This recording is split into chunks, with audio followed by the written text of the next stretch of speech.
গোবিন্দভোগ চালের গুঁড়ি পোলাও বানাচ্ছি। গোবিন্দভোগ চাল গুঁড়ি নিয়েছি 1 কেজি, আর এখানে দিয়েছি এলাচ, দারচিনি, আর জয়িত্রী, আর ক্যাংলা, জয়ফল 6 ভাগের 1 ভাগ, 2টো ক্যাংলা,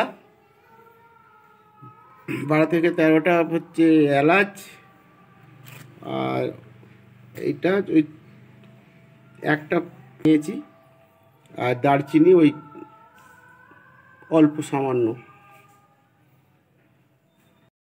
জয়িত্রী একটা গোটা ফুল নিয়ে নিয়েছি। শুকনো খোলা এবার হালকা করে সব ভেজে নেব।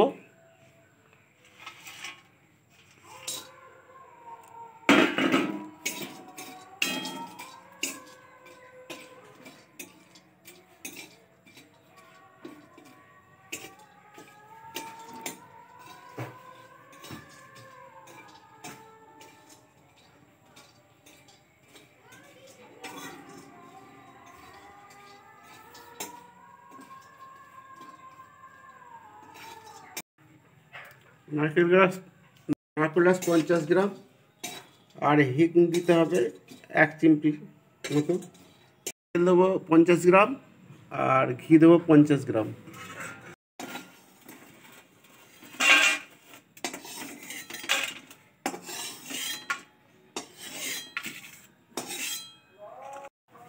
এগুলোকে এবার মিক্সিতে গুঁড়ো করতে হবে। আপনাদের দিদিভাই এগুলো গুঁড়ো করতে যাচ্ছে, আমি তো তখন এদিকে ইয়ে করব।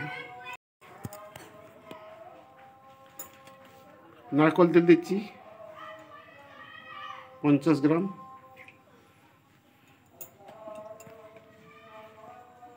ঘি নিচ্ছি 50 গ্রাম,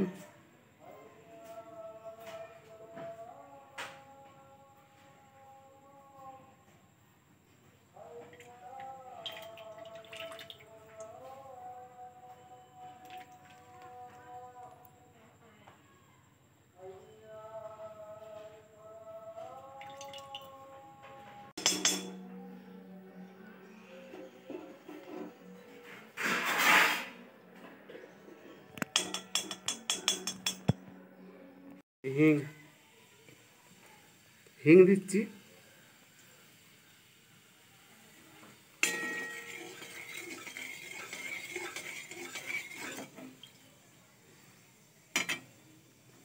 নারকেল ডাস্ট,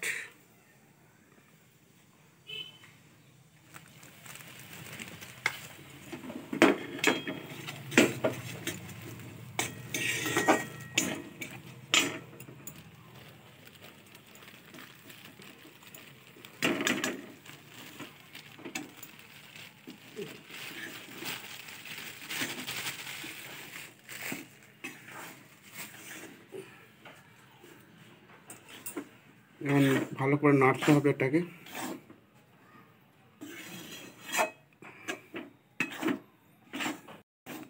নারকেল ডাস্টার পরেই সঙ্গে সঙ্গে গুঁড়িটা দিতে হবে, নাহলে নারকেল ডাস্টটা পুরো লাল হয়ে যাবে, লাল করলে হবে না।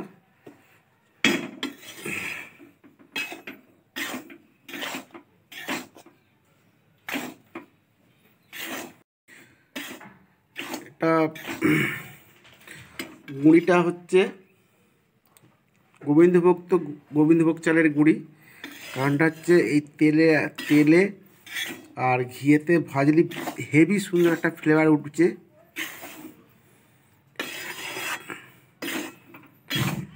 এখনো তো মশলা দেওয়া হয়নি, এখনো দেরি আছে মশলা দিতে। এই গুঁড়িটা একটু ভাজা হলে তারপরে মশলা দেবো।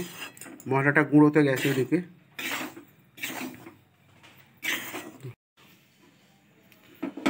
টোপটা মোটামুটি ভাজা প্রায় কমপ্লিট হয়ে গেছে। এবার এতে মশলা দেবো, যে মশলাগুলো আমরা গোটা দেখিয়েছিলাম সেই মশলা এতে দেবো। এবার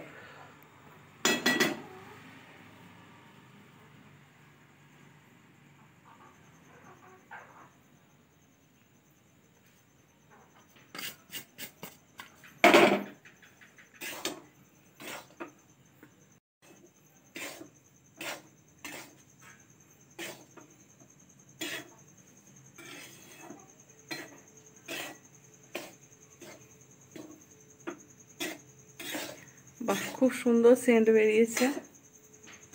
একটি ছোট্ট টিপস, আপনারা কখনোই চাল গুঁড়িটাকে দুবার ভাজবেন না, তাহলে এই গোবিন্দভোগ চালের যে নিজস্ব একটা সুন্দর গন্ধ আছে সেই গন্ধটা কিন্তু নষ্ট হয়ে যাবে। তাই চাল গুঁড়ির পোলাও যখন বানাবেন অবশ্যই একবার ভেজেই বানানোর চেষ্টা করবেন, তাহলে একদম জিনিসটা পারফেক্ট হবে।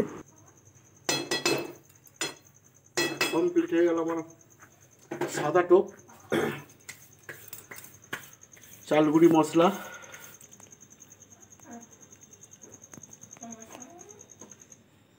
এতে সব রকমই মাছ খাবে, রুই, মৃগেল, কাতলা সব রকমই মাছ খাবে এই মশলায়।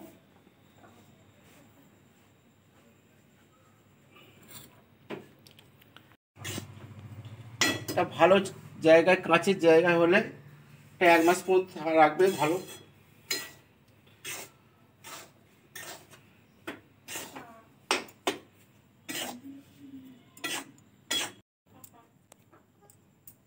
চালগুড়িটা এমনভাবে ভাজতে হবে যেন না লালচে হয়ে যায়, ঠিক যেরকম দেখছেন ঠিক এরকম ফিট সাদাই থাকবে, সেই অনুযায়ী ভাজতে হবে। ওকে অল্প আঁচে, একদম অল্প আঁচে আস্তে আস্তে করে ওকে ভেজে ভেজে ভাজতে হবে ওটাকে।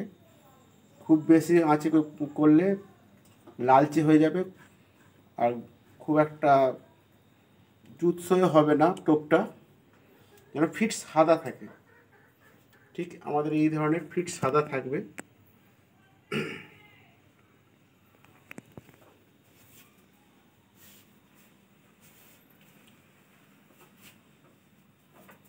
এখন গরম আছে, এটাকে ঠান্ডা হলে তারপরে আমরা এটাকে ভরবো। এটা এখন তো গরম, গরমে ভরা যাবে না, এটাকে ঠান্ডা করে তারপরে কৌড়ে ভরতে হবে। দেখা হচ্ছে পরের ভিডিওতে। ভালো থাকুন। যারা নতুন দেখছেন চ্যানেলটাকে আমাদের লাইক ও সাবস্ক্রাইব করে দেবেন।